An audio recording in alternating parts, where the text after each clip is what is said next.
Por supuesto, introducir nuestro compañero Jeremías Sierra, que está ahí en Mar del Plata, nuestro corresponsal, ya podríamos decir, ahí en La Feliz. Hola, Jere, buenas tardes, ¿cómo va? Gran beso, fuerte es el abrazo que les enviamos desde aquí, desde el Torreón del Monje. Gracias al lugar por recibirnos. Goico Noé, un placer, por supuesto, acompañarlos cada tarde y contarles algunas historias desde la ciudad. Y si les parece, nos adentramos.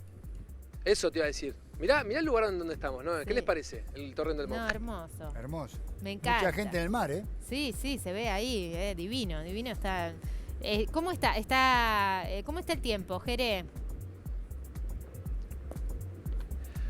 20 grados aprox, con un poco de viento, un día bien Marpla. Recién uno me decía Mar del Viento, ¿viste? A veces Mar del Plata tiene este engaño visual que es el del viento, ¿no? Pero obviamente que haría muchísimo más calor, por supuesto, si no tuviéramos este amigo que viene desde el sur. En este caso, que es un poquito fresco, ¿viste? Cuando viene del sur. Distinto es del norte. Claro. Una jornada maravillosa para contar una historia maravillosa.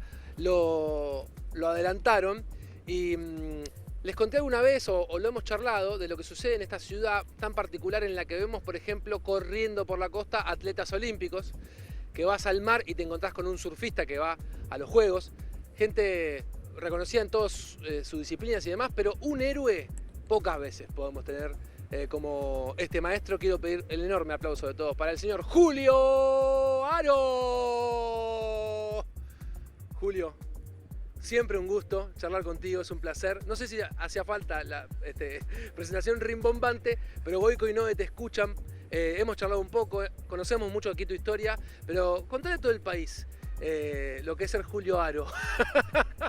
No, muchas gracias por la presentación. La verdad que Julio Aro es una persona común que le tocó vivir una historia de vida distinta. Somos protagonistas de un hecho como fue la Guerra de Malvinas, varios quiebres en mi vida. Después, en búsqueda de esa resiliencia para sacar toda la bronca, el odio que uno genera y no entender una guerra nunca cómo puede funcionar. Hoy en día, más que nunca, con estos momentos difíciles que estamos viviendo, el planeta. Así que, no, son momentos muy duros en nuestras vidas, son momentos donde pudimos hacer una resiliencia particular o personal. Siempre quise ir a buscar a ese Julio que había dejado en el 82. Fue a Malvinas un julio y regresó otro. Y realmente eso te pone distinto, te predispone distinto y me sirvió mucho. Me ayudó a calmar el alma, me ayudó a cumplir muchos sueños, me ayudó a ser parte de esto que es maravilloso, de armar esta querida institución que se llama Fundación No Me Olvides. Y a tener hoy en día, perdí a mi mamá de sangre, pero tengo 119 madres del corazón. Que cada vez que te abrazan, que te besan, que te dicen gracias hijo por haberme ayudado a encontrar a mi hijo, es el mejor premio Nobel que podemos llegar a tener, que eso es irrepetible.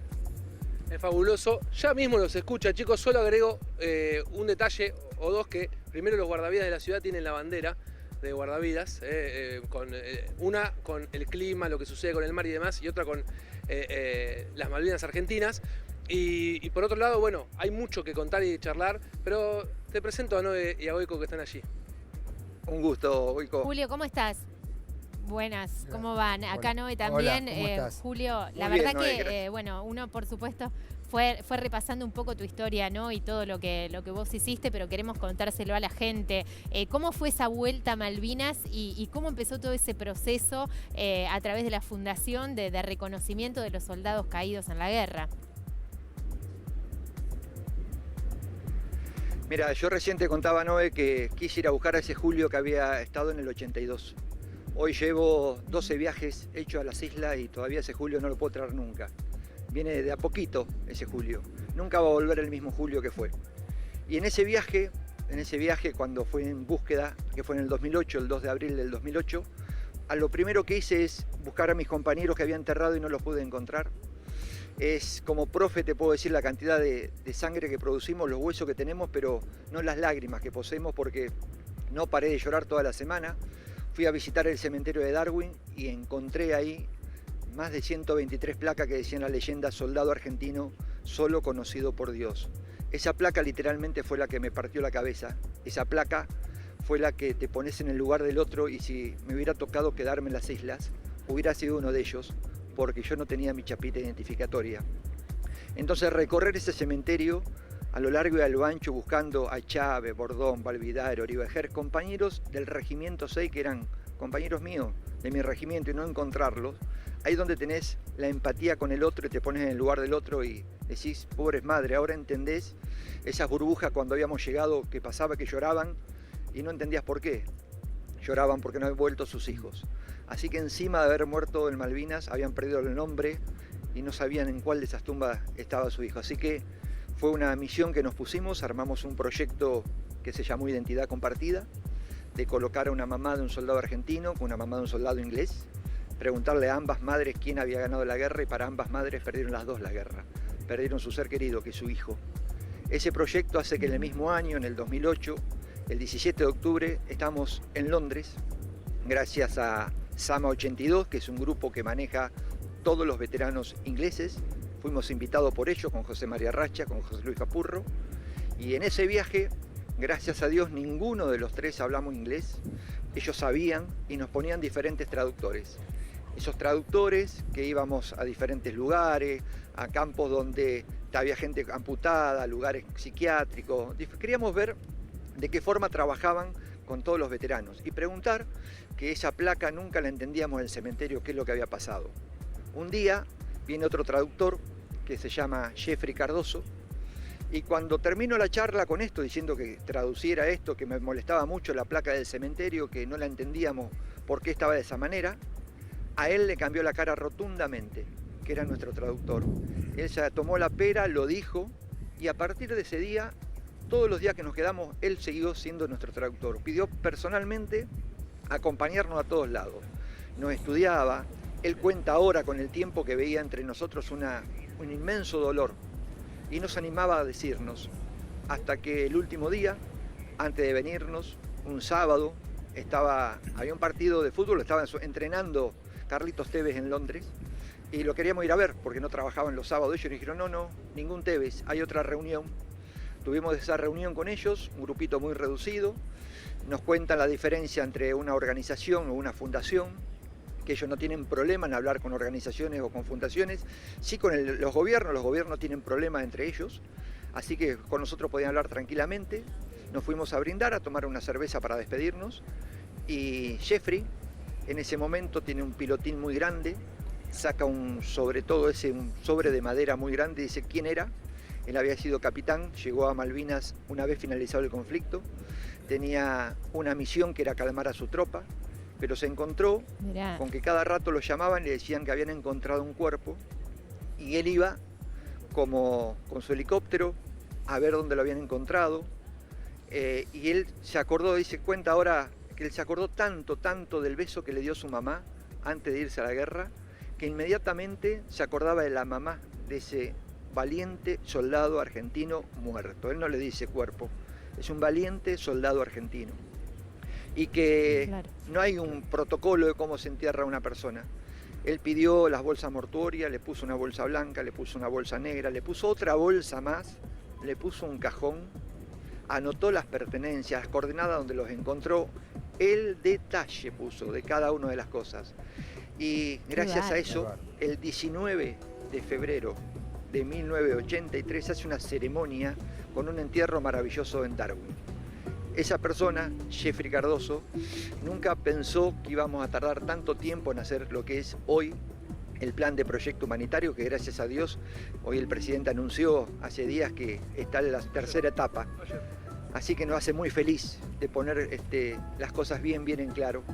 Y gracias al trabajo de él, que los cuidó y los protegió como si fueran sus propios hijos, que los envolvió en una sábana blanca, que les puso las bolsas, que los cuidó como si fuera Cristo. La verdad que todo el equipo de antropología forense, el equipo inglés, el español, los mexicanos, todos no podían creer en qué condiciones, cuando hicieron la exhumación, encontraron a nuestros compañeros. Por eso... Me pone piel de gallina tu relato. No el 90%, el 100%. Yo te digo, la verdad, a mí me lo cuento y todavía me emociona, claro, porque estar ahí, presenciar y ver y contar, ¿no? Las cosas que... Sí, que hoy yo te escucho. Sí, a propósito de esto, o sea, estábamos escuchando el relato, bueno, ante la pregunta de Noé dijiste que en todos los viajes fuiste a buscar un Julio, el que había ido, que es totalmente diferente al que volvió, digo, y todo este trabajo, digo, ¿te sirve para pasar toda esta situación? ¿Crees que si no hubieras tenido esta idea y estas cosas que fueron sucediendo, tu situación emocional hubiera sido completamente diferente? Sí, Goico, sin duda, sin duda. A mí, por eso digo, me salvó la vida. Jamás voy a criticar o a renegar con algún compañero. Muchos de nosotros salimos de la manera que pudimos, no de la manera que quisimos. Muchos han tomado la decisión de quitarse la vida, de mucho alcohol, juego, droga o las locuras que hacemos nosotros. No somos quien para juzgarlo. Por eso digo que cada uno tomó la vía que pudo, no sé si la vía que quiso. Y esto es sanador. Esto me libera el alma, esto, la mochila la tengo mucho más liviano. Yo caminaba muy corvo por el peso que tenía encima. Hoy te digo que floto en el aire de la emoción y de la alegría que tengo. Qué lindo cómo lo describí, Julio. Es un placer escucharte, por supuesto, todo nuestro respeto, ¿no? A tu labor, a tu desempeño y a todos estos compañeros, estos valientes también que han luchado en la guerra por nosotros. Ahora, me preguntaba cómo es ese proceso, ¿no? Porque imagino que también habrá sido duro el tema de exhumar los cuerpos, de revisar las pertenencias y de tratar de identificarlos. Y también pienso en las familias, ¿no? Enterándose después que su familiar había estado ahí, enterrado en ese lugar, ir a despedirlo, Claro. aquellos que pudieron hacerlo.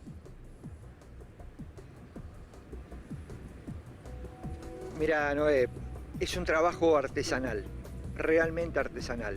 Después cuando se formó el equipo de antropología forense, que es el mejor equipo del mundo, ahí tenés Maradona, Messi, Pelé, el Goico, lo tenés todo lo mejor del mundo, lo tenés ahí. Es un equipazo, no un equipo, una familia maravillosa.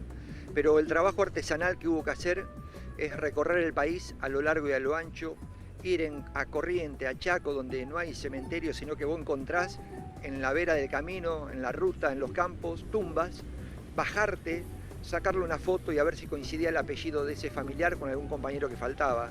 Llegar a una plaza de un campo y preguntar si había algún caído, si había algún héroe de Malvinas, para ir y llegar a esa casa. Yo te puedo decir que soy la persona más rica que existe en el país, no te quepa ninguna duda, porque tengo las historias de cada uno de ellos y te emociona cada una de esas historias. Me tomaron como si fuera su propio hijo, tenían la esperanza. Esos padres, mirá, hay una historia chiquitita que es del conurbano Mario, que hoy no lo tenemos más. Mario me presento, aparte cuando voy, yo era portada de una revista, no tenía ningún carnet ni nada, y le iba a hablar de su hijo. Mario me hace pasar, conocía mucho Mar del Plata, me invita a tomar mate. Mario empezamos a hablar, tomamos unos mates y Mario cada rato hacía así. Miraba su reloj y yo la verdad que nunca me di cuenta. Y de repente me dice, ¿me podés acompañar, Julio? Sí, Mario, ¿cómo no? Recién lo conozco. Así que se ceba un mate, salgo caminando por ese pasillo finito largo, abro el porche, bajo y él se queda apoyadito en el porche, tomando su mate y siguiendo charlando, conocía a alguna gente de Mar del Plata y seguía.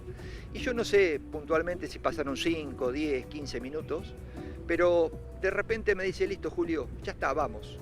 Bueno, entró, pone la pava de vuelta al fuego, cambio la yerba y me dice, ¿viste lo que hice? Digo, Mario, discúlpeme, no, le digo, no me di cuenta. Dice, ¿no viste que en la esquina paró un micro verde? Digo, sí. Bueno, ese micro, todos los días, 7 menos cuarto, 7 menos 10, para en esa esquina. En ese micro siempre bajaba mi hijo. Hace 35 años que lo esperaba. Si eso no es dolor, mamita. Ay, Dios. Qué duro, Ah, qué durísimo. duro. Me dejaste sin palabras, Julio. La verdad, Julio, es bueno, historias como estas detrás de la guerra, ¿no? Que hay miles y miles de historias iguales y bueno, imagino que revivirlas para vos también debe haber sido duro.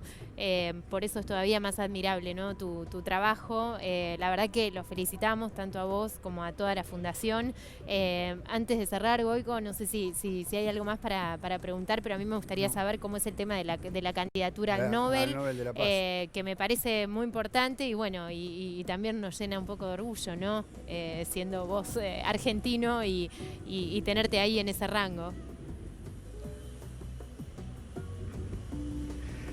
A ver, yo te digo que el premio Nobel de la paz ya lo gané. Es el premio que es muy Lógico. noble y que nos da mucha paz.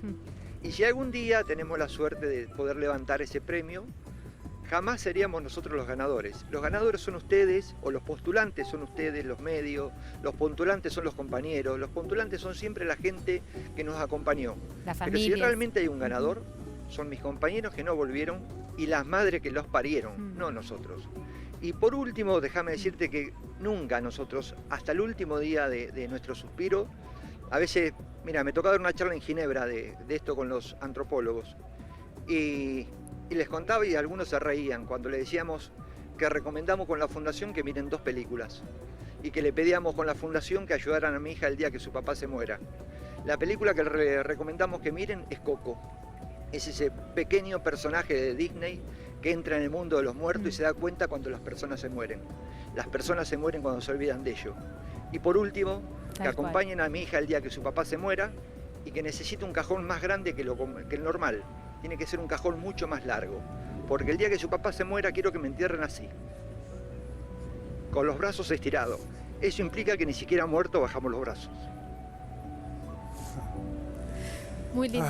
No. La verdad, Bueno, Julio, nos has hecho estamos emocionados, conmover, obviamente. Realmente es un testimonio terrible. Bueno, lo mejor que podemos hacer es visualizar y comunicar todo esto, porque es una manera también que uno de los valores de la Fundación, no me olvides, como bien dijiste en algún momento por ahí, en alguna entrevista, mientras un argentino recuerde esto, todos vamos a estar felices, así que es la mejor manera de contar todas estas historias, por más duras que sean, que nos vuelvan a emocionar, que nos llenen los ojos de lágrimas, pero creo que es el mejor homenaje que le podemos hacer a todas las personas que defendieron al país y perdieron la vida en esa guerra. Déjame agregar algo más, Goico, muy cortito. También a los que no hemos sido parte generacionalmente de lo que fue la guerra y tal vez ahora teniendo un poco más de noción por todo lo que está pasando en Europa también, en Ucrania, digo, uno es como que también empieza a ver las cosas de otra manera, ¿no? Yo pienso en los papás de los soldados, de los combatientes, pienso en las familias, pienso en los hijos, en lo que sufren, ¿no? Y bueno, un poco nos remonta a nuestra historia, que no es tan lejana, Goico, no es tan lejana, a pesar de que algunos no lo hemos vivido por ser de diferente generación, pero que es importante tener presente y no olvidar a cada uno de esos compañeros de ustedes que estuvieron ahí poniendo el cuerpo por defendernos. Así que todo nuestro reconocimiento, como te decía, a todos sus compañeros y a las familias también. Muchísimas gracias. Yo voy a tomarme 2 segundos para decirte, aparte de agradecerte por el tiempo y hablar de Malvinas, es de regalarles, les van a llegar a ustedes este pin.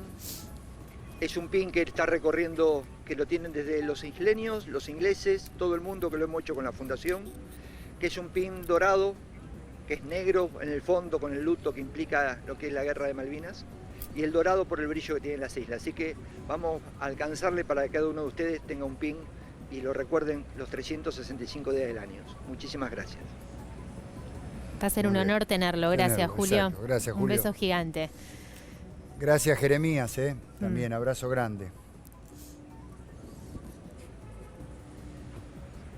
Besos, un héroe, Julio Aro. Ahí está, Goico. Nos hemos conmovido con esta historia, pero está bueno por visibilizarla, ¿no? Estoy todo transpirado. No, es que también, o sea, a mí me pasa, yo soy clase 63, siempre lo digo, y por una de esas cuestiones de sorteo siempre estuve afuera de... Entonces a veces te agarra una película y decir qué hubiera pasado si me hubiera, claro, estado, o sea, no me hubiera salvado del servicio militar y hubiera estado haciendo en ese momento qué el servicio distinta militar. hubiera sido la vida, ¿no? Claro, Y uno... o sea, qué sé yo, entonces me pasa, cada vez que nos relacionamos con estas historias me pasa algo especial. A propósito de lo de generacional que hablabas vos, ¿no? Sí, no, totalmente, totalmente. Bueno, está bueno mantenerlo vigente para no olvidar, justamente, como bien dice en la película de Disney, ¿no?